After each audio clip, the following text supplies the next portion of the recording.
ولد. انا رحت اسلم عليهم، سلمت عليهم واحد واحد. بصيت لقيت زعيق ورا، لقيت البت ده اهي، هي دي جات لي واحد في الارض. والله لقيتها مرميه على الارض، اقسم بالله انا لا كانت ضاعت رقبتي، بس انا قلت انا هضيع الدنيا بحالي. انا لو لقوا اخواتي وعيال اخويا لو شافونا انا بنضرب. انا لو اتكلمت ساعتها انا هبقى قدوه. يعني مثلا دلوقتي انا لو انضربت عيالي هتستني؟ لا. انا قلت لا، بقيت اضرب في عيالي واحوش عيالي عن المشاكل، وهم ساحبين بقى حديد وجايبين مش عارف ايه. والله العظيم عيل قد كده هو قال لي، ولد راح يطلع السلاح قال له بلاش سلاح الا بيصوروا عشان احنا بنصوره، ومعانا فيديو كمان. والله سلاح ناري يعني؟ ناري. الله اعلم. والله قال له واحد، قال له بلاش تطلع السلاح علشان خاطر احنا بنصوره. ايوه ومعانا صور في الفيديو. قال لي انا ما سمحتش، بس عيل جاي لي، والله عيل جاي لي.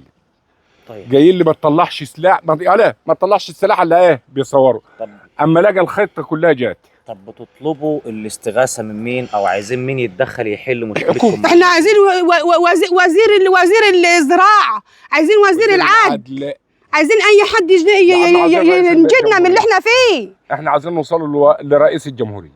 والله لو وصلنا لرئيس الجمهوريه. عامة اللي انا بسمعه عباره عن قانون غاب، القوي بياكل فيه الضعيف، وده مش هيحصل عمره في حياه دوله رئيس الجمهوريه. ان شاء الله احنا في مصر ديت دولة قوية، دي دولة لها مؤسسات وكل واحد فيها بياخد حقه. ان شاء الله احنا في مصر، والمصريين هم اهل الفزعة واهل النخوة واهل الرجولة، وباذن الله يتعرض الفيديو ده على العام على مسؤوليتكم. ايوه على مسؤولية ربنا. أيوة. اللي انتوا بتقولوه ده على مسؤوليتكم. ايوه على مسؤوليتنا. الثاني له حق الرد، له حق التعقيب. احنا بالنسبة لنا كعربان ميديا، سواء في اي موقع على السوشيال ميديا، احنا بنعرض الامر وبنعرض المشكلة على طبيعتها بدون تحيز لطرف وبدون زيادة او نقصان في الموضوع. اما كان على الدولة المصرية موجودة وقوية، سواء في اقصى الشمال سواء في اقصى الجنوب. والاستغاثه باذن الله بتكون من خلال الفيديو الاول. المفروض للسيد وزير الداخليه هو اللي يقدر يتحكم في الموضوع ده، ويشوف المحاضر اللي انتوا عملتوها، يشوف الوضع ده، ويشوف حكايه السلاح اللي الناس دي بتتعدى بيه، ويشوف موضوع البلطجه وترويع الامنين ده.